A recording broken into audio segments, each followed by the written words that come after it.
नमस्ते मित्रों, स्वागत है आपका हमारे YouTube चैनल ज्ञानवी एजे ज्ञान में। अर्जुन और सुभद्रा के पुत्र वीर अभिमन्यु के बारे में सभी जानते हैं कि वे किस तरह चक्रव्यूह में फंसकर वीर गति को प्राप्त हो गए थे। आइए जानते हैं इस वीडियो में बेहद ही खास रहस्य। जब द्रोणाचार्य ने देखा कि अर्जुन अपना रथ लेकर दूर निकल गए हैं, तब उन्होंने महाराज युधिष्ठिर को बंधक बनाने के लिए चक्रव्यूह का निर्माण कर दिया। चारों पांडव भय और चिंता से घिर गए, क्योंकि युधिष्ठिर के बंधक बन जाने का मतलब था पांडवों की हार। ऐसे में अभिमन्यु ने युधिष्ठिर से कहा कि मैं चक्रव्यूह को भेदना जानता हूँ, परंतु उससे बाहर निकलना नहीं। ऐसे में सभी पांडवों ने निर्णय लिया कि अभिमन्यु चक्रव्यूह भेदेगा और उसके पीछे पीछे हम भी चक्रव्यूह में प्रवेश करके उसकी रक्षा करेंगे और उसे बाहर निकालेंगे। प्रारंभ में यही सोचा गया था कि अभिमन्यु व्यूह को तोड़ेगा और उसके साथ अन्य योद्धा भी उसके पीछे से चक्रव्यूह में अंदर घुस जाएंगे।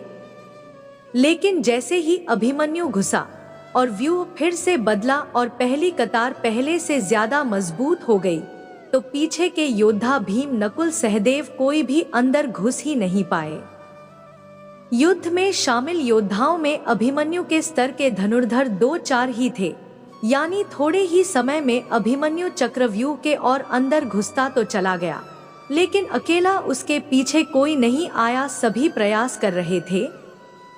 तब जयद्रथ ने आकर मोर्चा संभाला और पांडवों को चक्रव्यूह में जाने से रोक दिया। जैसे जैसे अभिमन्यु चक्रव्यूह के अंदर पहुंचते गए, वैसे वैसे वहां खड़े योद्धाओं का घनत्व और योद्धाओं का कौशल उन्हें बढ़ा हुआ मिला, क्योंकि वे सभी योद्धा युद्ध नहीं कर रहे थे, बस खड़े थे। जबकि अभिमन्यु युद्ध करता हुआ सेंटर में पहुंचता है। अभिमन्यु युद्ध और व्यूहरचना तोड़ने के कारण मानसिक और शारीरिक रूप से थके हुए थे। वही कौरव पक्ष के योद्धा तरोताजा थे।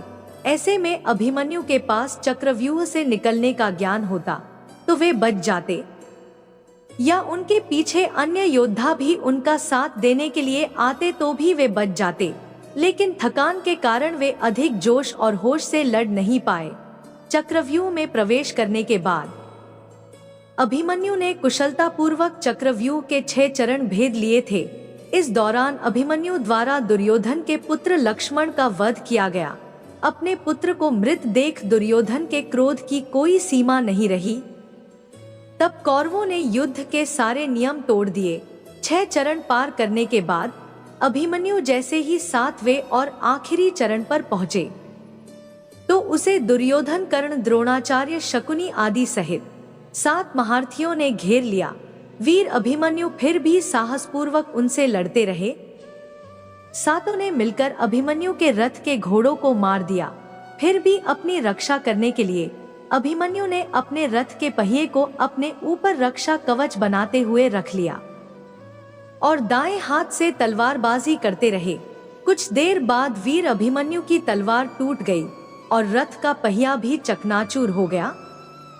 अब वीर अभिमन्यु निरस्त्र थे। युद्ध के नियम के तहत निरस्त्र पर वार नहीं करना था, किंतु तभी पीछे से अभिमन्यु पर जोरदार तलवार का प्रहार किया। इसके बाद एक के बाद एक 7 योद्धाओं ने उस पर वार कर दिए और अभिमन्यु वीर गति को प्राप्त हो गए। अभिमन्यु की मृत्यु का समाचार जब अर्जुन को मिला, तो वे बेहद क्रोधित हो गए और अपने पुत्र की मृत्यु के लिए शत्रुओं का सर्वनाश करने का फैसला किया। सबसे पहले उन्होंने कल की संध्या का सूर्य ढलने के पूर्व जयद्रथ को मारने की शपथ ली थी। दोस्तों, वीडियो पसंद आया हो तो हमें कमेंट में आपकी राय अवश्य बताएं और हमारे चैनल को सब्सक्राइब जरूर करें। धन्यवाद।